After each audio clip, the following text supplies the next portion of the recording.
Meu nome é Douglas, sou da paróquia Santa Luzia de Ribeirão Pires e atualmente tenho 29 anos. Eu fui uma criança muito feliz, tive uma infância muito boa, vim de família pobre, mas nunca passei muitas necessidades. Eu escuto história dos meus parentes que passaram muito mais necessidade do que eu. Eu tive uma infância simples, mas muito boa. Cresci com responsabilidade, minha mãe sempre me ensinou a ter responsabilidade. Eu penso em ser padre mais ou menos desde os meus 11 anos de idade. Eu era pequeno, minha mãe começou a me levar para a igreja, né?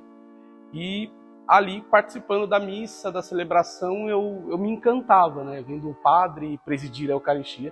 E aquilo me chamava muita atenção. Então eu falava para minha mãe, nossa, eu quero me vestir que nem o padre. Eu via os paramentos, eu quero me vestir que nem o padre. E eu fui amadurecendo aquilo na minha cabeça, ainda pequeno, quando eu tinha mais ou menos 11 anos, eu brinquei de rezar a missa, pegava uma taça de plástico, suco de uva, bolacha, improvisava com as toalhas da minha mãe no altar e brincava ali de rezar a missa, e aquilo foi amadurecendo, foi se desenvolvendo, trouxe até a minha adolescência, depois de adulto também, e continuei pensando nisso até o dia que eu decidi entrar. A minha mãe, ela não botava muita fé, não. Ela acreditava, assim, mas quando você for maior, você vai começar a trabalhar, estudar, você vai querer fazer outras coisas, aí você vai mudar de ideia, não vai desistir. Mas aquilo foi matutando na minha cabeça. Eu pensei em seguir outras profissões, fiz faculdade de História, cheguei a dar aula por algum tempo, ali em 2011 a 2014, mais ou menos, eu trabalhei como professor na Secretaria do Estado de São Paulo, mas a vontade de ser padre nunca saiu, né? Então eu fui amadurecendo, conversando com o pároco, até que em 2014 entrei para a pastoral vocacional. Olha, eu cheguei a conversar com o meu pároco a primeira vez em 2011. Eu já estava fazendo a faculdade de História, e aí ele me orientou a não deixar o curso, né? Ele falou, conclua a faculdade, depois veja se é isso mesmo, vai rezando. Eu fui amadurecendo, então, de 2011 até 2014, eu fui amadurecendo a ideia. Quando eu comecei a dar aulas, eu já tinha noção de que eu ficava naquela dúvida se ia ou não querer ser padre, se ia, se caso, comprar uma bicicleta, aquela brincadeira que o pessoal faz, né? Então, eu conversei com alguns amigos meus, eles não botavam fé, eles falavam, não, isso não é vida, você tem que se efetivar no Estado, seguir carreira. Mas eu confesso que fiquei em dúvida. Em 2014 abri o concurso, eu cheguei a me inscrever, mas não prestei a prova. Fiquei muito em dúvida nesse meio tempo. E eu fui amadurecendo também, durante a pastoral vocacional, fui amadurecendo isso com os padres, até que eu decidi, em 2014, de fato, entrar para o seminário. Eu participei de um retiro de cerimoniários, na Casa de Teologia mesmo, foi com o seminarista Hamilton, na época, hoje é o padre Hamilton. E ali eu fiz uma oração na capela com a Bíblia, eu vi um trechinho da carta de São Paulo aos Filipenses, capítulo 2, versículo de 1 ao 10, né? Onde São Paulo falava do serviço, da importância de servir, de colocar os outros acima dos nossos próprios interesses, do nosso trabalho, das nossas intenções, e que a gente deveria seguir o exemplo de Jesus Cristo. E aquilo, para mim, eu acho que naquele momento de decisão, de reflexão, foi a chave, né? Tanto é que hoje o meu lema, tendes entre vós os mesmos sentimentos que existem em Cristo Jesus, foi dessa passagem, Filipenses, capítulo 2, versículo 5, foi onde eu tirei minha motivação para assumir de fato essa vocação. Naquele momento, fazendo a oração com essa passagem, eu diria que foi aquilo que deu o start, assim, que me falou, é isso. Eu acho que o primeiro grande exemplo que eu tenho é o meu antigo pároco, o padre José Silva, que me orientou, que me acompanhou no meu processo de discernimento vocacional e que me enviou para o seminário. Então, desde pequeno, eu sempre via ele rezando e aquilo me chamava muita atenção, a participação na Eucaristia, a forma como ele presidia, de forma muito simples, mas muito simbólica, e me chamava muita atenção. Então, o padre José Silva, hoje está na paróquia Nossa Senhora da Salete, foi um dos primeiros grandes exemplos. Outro grande exemplo, eu poderia dizer, o padre José Rachelli, falecido, né, durante a Covid, mas que evangelizou Ribeirão Pires por muitos anos. né, mais de 40 anos ali na Paróquia Santana. Foi na época que a Paróquia Santa Luzia e Santana era uma paróquia só. Eu participei, eu lembro, eu era pequeno, mas lembro dele na Santa Missa. Depois eu pude participar em outros momentos com ele, já mais velho, já emérito. Então eu trago o Padre José Racheli como um grande exemplo de um missionário evangelizador. E ao longo da minha caminhada, vários outros padres que também foram grandes exemplos vocacionais para mim.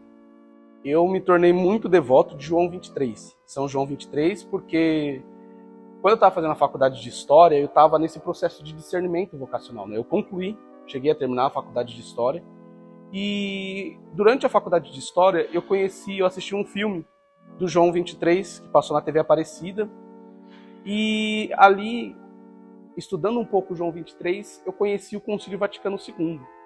Então, eu, na faculdade de História, comecei a fazer a minha pesquisa em cima do Concílio Vaticano II, fiz o meu TCC da faculdade de História sobre o Concílio Vaticano II, e muito influenciado pela pessoa do João 23, que já era beato naquela época. Então, eu estudei um pouco sobre a vida dele, me apaixonei pela figura dele, e então comecei a carregá-lo como meu santo de devoção. Já na época ele ainda era beato, depois o Papa Francisco canonizou São João 23, mas para mim ele é dos santos assim, um grande exemplo. Trago outros santos também, Santa Baquita, Santa Dulce dos Pobres, são para mim grandes exemplos, né, de santidade.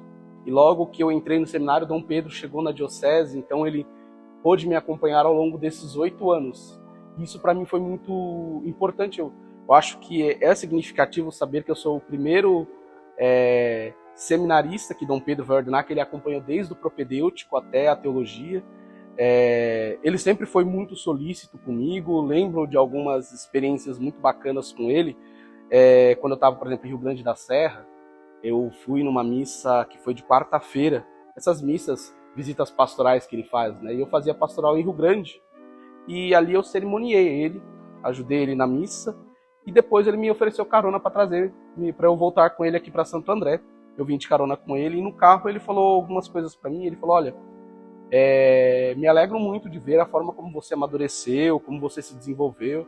Ele falou: quando ele chegou, eu era muito tímido, assim, muito quieto, falava muito pouco. E hoje depois ele falou que viu eu ter mais iniciativa, ser mais proativo, ser mais disponível. Então ele viu também o meu progresso, viu o meu desenvolvimento, né, ao longo desses 8 anos. Eu acho que isso é muito bacana. E na conversa pessoal com ele relembrou alguns momentos, assim, a forma como ele percebeu a minha evolução dentro do seminário, meu amadurecimento, digamos assim. Entrar no seminário foi um grande passo, porque pensar assim, eu criança, imaginando, sonhando, pensando como é ser padre, né? Uma criança de 11, 12 anos não tem a menor ideia do que é ser padre. A gente vê ali o padre rezando a missa e acha que é aquilo. E quando a gente entra, a gente percebe que é um mundo muito maior, que a missão do padre ela é muito mais abrangente e que a responsabilidade também é muito grande. E então eu diria para mim, lá no passado, valeu a pena. Então eu percebi que não era só aquilo, era muito mais.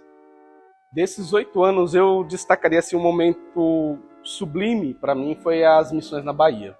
Nós tivemos a oportunidade de ir com Dom Pedro para Bom Jesus da Lapa fazer missões, e aquilo para mim foi então, assim, abriu muitos horizontes, porque a gente percebe como a igreja ela é muito mais ampla, viva, é dinâmica, e ela transcende muito a nossa realidade. Você percebe outros rostos, outras formas de acreditar, outras formas de expressar a sua fé. E você percebe como em muitas comunidades a fé do povo é muito simples, muito humilde, e o povo não precisa de muitas coisas para acreditar. Eles acreditam no mais cotidiano das coisas. Eles expressam a sua fé das formas mais simples.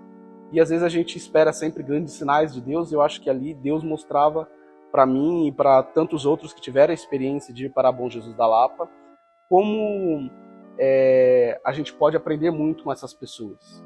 E como Deus se manifesta naquela simplicidade. A fé resiste nesses lugares. E de fato é isso que Jesus disse. Te louvo, ó Pai, porque revelasse essas coisas não aos sábios, aos entendidos, aos grandes, mas aos simples, aos pequeninos. E é quando você está próximo desses pequeninos, que estão nas periferias, que estão mais distantes dos grandes centros, que você percebe como a fé resiste, né? A fé sobrevive a tantas dificuldades, a tantos problemas que essas pessoas passam. Nas missões dos seminaristas, por exemplo, a gente entra na casa das pessoas e elas contam pra gente tantos problemas, tantas dificuldades pelas quais elas passam, e depois elas falam, mas graças a Deus a gente está vivo, estamos bem, a gente superamos tudo, e você percebe, nossa, como a fé resiste a tantas coisas. E é sobretudo nesses lugares onde as pessoas enfrentam as maiores dificuldades que a gente vê a fé se expressar de forma tão significativa. Quando eu entrei no seminário, eu não entendia nada de igreja, né? Eu ficava até meio tímido, porque eu cheguei no grupo dos vocacionados, uns outros seminaristas, e todo mundo falava tanto de igreja particular, diocesaneidade, eu não fazia ideia do que era isso. Eu fui aprendendo com o tempo, no propedêutico, um pouco com a irmã Vilma, que foi nossa professora, e então ela contava a história dos bispos da nossa diocese, das primeiras comunidades, dos grupos, dos religiosos que aqui evangelizaram. E isso, para mim, eu fui aprendendo um pouco o que era ser diocesano, o que era diocesaneidade. O nosso bispo Dom Pedro tanto fala, diocesaneidade. Eu não tinha a menor noção do que era isso. E foi o sínodo diocesano que eu acho que mostrou para mim o que era ser diocesano de fato. Mostra pra gente que essa sinodalidade, o caminhar juntos da igreja, é muito importante. No momento do sínodo, a gente pôde perceber como a nossa igreja é grande e como ela pode ser unida. Porque durante o sínodo diocesano todos nos unimos nos trabalhos, nas pesquisas, nos questionários, na formulação do documento diocesano, das sínteses que foram muito importantes para traçar os caminhos do que a nossa igreja diocesana precisava, né, que é a acolhida e missão, as duas prioridades. Então, a partir dessas prioridades pastorais, a acolhida e a missão, nós podemos desenvolver um trabalho que infelizmente foi parado pela pandemia, mas agora retomado, com a prorrogação do documento sinodal, do 8º plano diocesano, mostrando para a gente o que é de fato caminhar juntos, o que é de fato essa sinodalidade da igreja. Eu acho que é impossível a gente falar que passa por 8 anos no seminário e nunca teve nenhuma crise, né? Momentos de questionamento. Eu, ao longo desses 8 anos, em diversos momentos, me questionei se eu estava no lugar certo, se minha vocação de fato era essa, se não era melhor eu voltar a dar aula, voltar a ser professor, deixar o seminário. Mas em 2019, especificamente, eu passei por um momento de crise muito forte, no qual realmente eu cheguei a querer abandonar o seminário, abandonar a vocação, por causa de algumas dificuldades pessoais, da forma como eu entendi as coisas, mas isso também, graças a Deus, com a ajuda do reitor, na época era o padre Cassiano, também de alguns outros padres. Na época eu estava em Rio Grande da Serra, fazia pastoral com o padre Rogério, e o padre Rogério sempre muito amigo, então me ajudou um pouco nesse amadurecimento, e eu fui superando, né? O nosso bispo Dom Pedro chegou a conversar, eu lembro, nesse período ele chegou a ter uma conversa pessoal comigo, e ele perguntou sobre algumas questões, a gente pôde partilhar, e eu lembro que ele foi muito solícito, assim, muito solidário, se colocou à disposição de me ajudar nessa caminhada. Então eu acabei, graças a Deus, consegui superar esse momento, mas eu acho que 2019 foi um momento onde eu tive uma dificuldade um pouco mais específica. Superei, e eu acho que depois dessa minha crise, assim, eu acho que eu nunca mais tive nenhuma, assim, de chegar e falar, não quero mais isso. Dali em diante, para mim, não, é certeza. Se eu passei por isso aqui, com certeza essa é a minha vocação. Olha, as pessoas até brincam comigo porque parece que eu estou muito tranquilo, né? Desde que eu conversei com o Dom Pedro, foi marcada a ordenação, eu levei tudo com muita tranquilidade, sem pressa, sem correria. Fui deixando as coisas acontecerem, fui organizando como eu dava, como possível. As pessoas até se assustam com a minha calma, falam, nossa, mas você está muito calmo, a ordenação está chegando, falta um mês. Não, mas para mim eu estou muito tranquilo. Agora, no dia,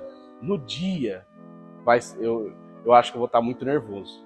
Aí a ansiedade vai bater, acho que eu vou transpirar muito, eu não vou conseguir dormir, vou passar a noite em claro. Espero que não, mas eu me conheço, acho que na véspera eu vou estar bem assim. Queridos diocesanos, diocesanas, meus irmãos dessa nossa igreja particular de Santo André. A você convido com muita alegria para que possamos juntos no dia 11 de fevereiro, às 9 horas da manhã, aqui na nossa Catedral Diocesana Nossa Senhora do Carmo, sob a proteção da Virgem Maria e de Santo André Apóstolo, possamos juntos celebrar a minha ordenação diaconal. Você é mais do que o nosso convidado, nossa diocese, eu e meus familiares convidamos a você para estarmos conosco aqui, dia 11 de fevereiro, 9 horas da manhã, dia de Nossa Senhora de Lourdes. Você é mais que convidado.